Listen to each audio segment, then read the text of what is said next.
In this video, I'm going to be talking about the types of contextual questions that appear on the AP Calculus exam. Probably the least common type is a contextual question where a function is given that represents an amount or quantity, such as this example, where A of t represents the amount of grass clippings remaining in a bin. That's one type. Like I said, it's probably the least common type of contextual question.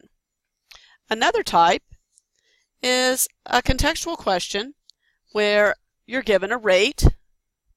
In this case, you're given a rate that is dollars per meter, which is the cost to produce a portion of cable.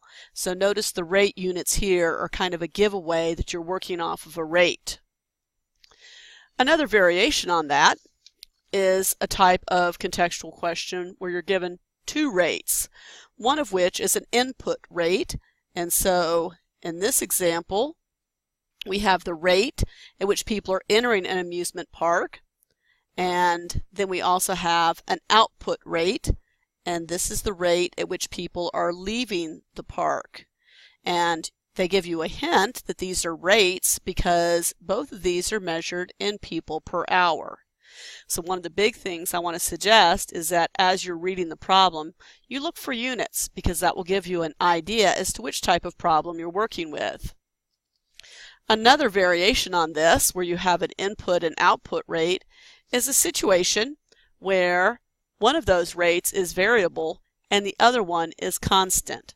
So in this example, we're given a rate in tons per hour at which unprocessed gravel arrives at a gravel processing plant. So this is an input rate.